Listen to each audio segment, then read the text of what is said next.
Out with the old and in with the new. Gonna be showing you guys a new cost-effective way to make more portable pig feeders for your pasture pig operation. All that coming up next on Hares and Harrows Farmstead.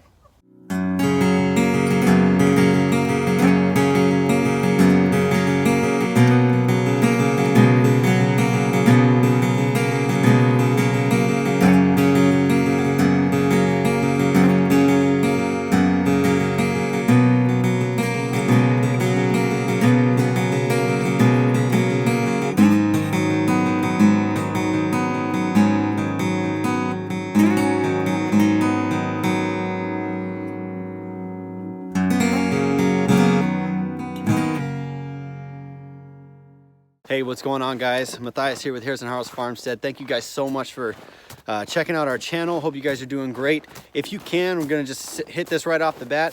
Please like and subscribe. That's how we're gonna keep being able to produce content for you. One thing that we wanna do is help you guys learn from our mistakes. And the way that we do that is through this channel. So please like and subscribe and hit that notification button. That'll help us out a ton. So what we're doing today is we're going to show you how to build these pig feeders. These are a far more portable design than our last ones made out of 55-gallon drums.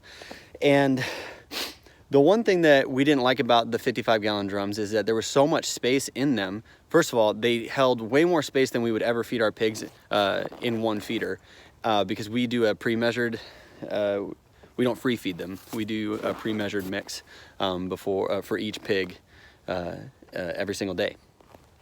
And so they allowed too much space in there so that when another pig would finish theirs, it had no problem just going in and trying to boot the other one out of their space. And so it just kind of lent to uneven feeding, which is going to happen, but the more we can cut down on it, the better. So we made these, and the reason I like these particularly is because they're more portable, and so we can kind of control the impact on the land better.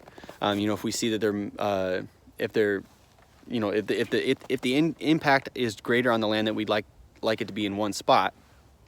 I can't even talk right now, it's so cold. It's like 2 degrees out here right now.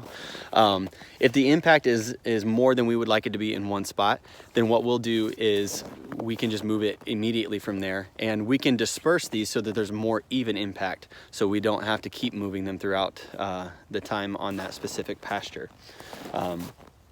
So that's why we like them. We're going to set up shop here in a second and show you exactly how we made them, what materials we use, and the cost.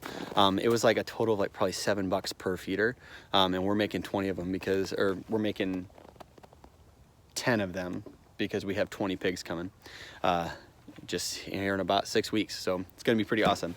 Did want to kind of update you guys real quick because some of you have followed us before. And we kind of took the year off. We haven't had any video content, and we barely started this channel almost 2 years ago. We had a really difficult year with our farm in 2019, and it was a great year, but it was definitely harder than we had anticipated for that year. We'd been farming part-time for a little while and decided to go full-time, and we just had a really cold and wet year, and everybody kind of joked around with us at the farmers market. All the old-timers there, they would laugh because they would tell us we just picked the absolute worst year for farming, and they were right. It was just tough. And so the farm actually required more of our time, and so we didn't get to put up more of these videos. So last year, we took the year off to kind of reassess what we're doing. And we had previously done all pastured meat birds, pastured eggs, and a vegetable garden, a market garden, which we love and we're still doing, but we're actually only doing that on a homestead scale. We're not doing that commercially anymore. The only thing that we're selling from our farm is our pastured pigs, which we're doing in half and whole shares. For those of you who might be wondering. But yeah, so we decided that was going to be the best option for a couple reasons. One, the new property is actually mostly wooded. We don't have a ton of open pasture on it, so we have enough to put a couple chicken tractors on, but we didn't have enough to do that commercially. But we have probably about 8 acres of wooded pasture that we can use, and pigs love that. And so that's kind of why we decided to go that route. We tried it out for the first year with 4 pigs. We raised a couple Mangalitsa's, and then a GOS Mangalitsa cross, and then a Berkshire Old Spot cross as well, and absolutely loved it, fell in love with it, decided that's kind of what we wanted to do and the route we wanted to go. And so we tried it out this last year and kind of took note of some of the things that were working and some of the things that didn't, and that's what these videos are going to be from now on, kind of hopefully creating solutions to some of the issues we had last year, which wasn't much because, guys, pigs are easy. If you're thinking about raising pigs, I highly suggest doing it. They are a super easy farm animal and super entertaining, and we absolutely loved them. So anyways, we're gonna get to this video in a second, but kind of wanted to fill you guys in on what we were up to. So I'm gonna show you kind of our setup here and the minimal material list that you'll need. I used a handsaw. You guys can use whatever saw you want. You can use a hacksaw, you can use a electric jigsaw, it doesn't matter. As long as the bucket gets cut, you're good to go. I got a socket wrench here, 2 of these per bucket, 2 of these bolts with the nut. I think these are 5/16, with the fender washers, 2 for each side, just to keep that from the bucket from cracking. And then I used a couple of these screws. I didn't use this many, probably 4 for each one, and some finish washers to screw them into this piece right here. Yeah, so what we're gonna do is we're just gonna cut this bucket right in half, including the lid, and then we will we'll glue the lid on, just so the pigs can't kind of knock that off. And then we'll bolt those 2 halves together and then put them right on that little stand there, and we'll be good to go.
Guys, there you have it. 8 minutes and $8 later, and you've got yourself a pig feeder that's highly portable and super cost effective. The 55-gallon drums alone cost us like 15 or 20, per drum. So there's cost savings right there, let alone the hardware that it costs. So hopefully that's a help to you guys. Hopefully we're hoping that it's gonna work out well for us this year. Far more portable, far more cost effective. So if you guys like this video and you guys got something out of it, you learned something today, please do me a favor, do us a favor, and like and subscribe to our channel and hit that notification button. That'll help us out a ton. The more followers we get on here, the more content we can put out, and hopefully the more help we can be to you guys. All right, guys, love you guys. We'll see you next time on the Farmstead.